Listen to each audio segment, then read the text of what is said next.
విజయనగరం జిల్లా గుర్ల మండలం వల్లాపురం జడ్పీ హైస్కూల్లో మెగా పేరెంట్స్ టీచర్స్ మీటింగ్ని ఘనంగా నిర్వహించారు. ఈ కార్యక్రమానికి ఎమ్మెల్యే కిమిడి కళా వెంకట్రావు హాజరయ్యారు.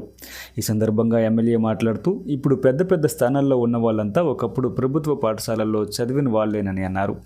ప్రభుత్వ పాఠశాలల్లో విద్యార్థులకు పౌష్టికాహారంతో పాటు నోట్బుక్స్ నుండి స్కూల్ యూనిఫామ్ వరకు అన్నీ ఉచితంగా ఇస్తూ ఉన్నతమైన విద్యను అందిస్తున్నామని తెలిపారు. కాబట్టి ప్రతి తల్లిదండ్రులు తమ పిల్లల్ని ప్రభుత్వ పాఠశాలలకు పంపించాలన్నారు. ప్రభుత్వ పాఠశాలల్లో చదవడం అంటే నామోషి కాదని, పిల్లలకి ఉన్నతమైన భవిష్యత్తు ప్రభుత్వ పాఠశాలల్లో దొరుకుతుందన్నారు. అనంతరం పాఠశాలలో విద్యార్థులకు చట్టాలపై, గంజాయి వాడకం వలన జరిగే నష్టాలపై ఎప్పటికప్పుడు అవగాహన కల్పిస్తున్న గొర్ల ఎస్ఐ నారాయణరావుని ఎమ్మెల్యే అభినందించారు. ఈ కార్యక్రమంలో గుర్ల మండల మాజీ ఎంపీపీ వెన్నె సన్యాసి నాయుడు, మాజీ ZPTC Tirumalaraju Kiran Kumar, AMC vice chairman Dasari Sivaprasad, మండల పార్టీ అధ్యక్షుడు చెనమల్ల మహేష్, ఉపాధ్యాయులు తదితరులు పాల్గొన్నారు. చంద్రబాబు నాయుడు గారు కూడా ఆ ఊర్లో 5వ తరగతి వరకే, నేను మా ఊర్లో 5వ తరగతి వరకే 6 కిలోమీటర్లను పాల్గొని నడలేమని చెప్పి అక్కడలాంటి తీసిపోయినాం. హోటల్లో పెట్టేవారు, పెద్ద రైతు పిల్లలం కాబట్టి. తెచ్చిన వాళ్ళందరూ క్యారేజీలు తెచ్చుకునేవారు. ఆ నూతి దగ్గర క్యారేజీలు తిరిగి కడుపుకుండేవారు. ఇంకా బాధ కూడా లేదు.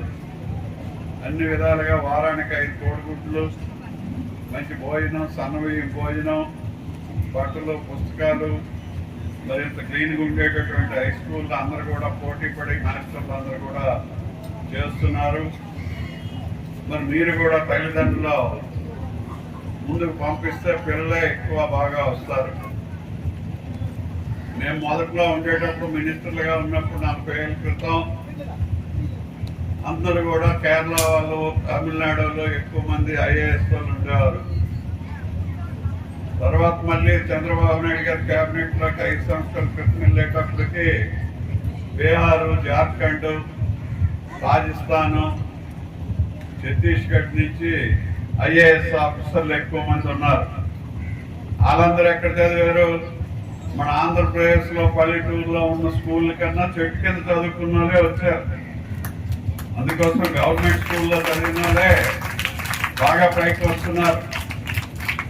గవర్నమెంట్ స్కూల్లో చదవడం అంటే నామోషి కింద కానీ, ఇదేదో తక్కువ అని కానీ ఆలోచించకుండా పిల్లల్ని పంపించండి. టీచర్స్ బాధ్యత వహించి చెప్తున్నారు. చాలా బాగుంది. గత 2 ఏళ్ళ నుంచి అందువల్ల ముందు నాలెడ్జ్ రావాలా.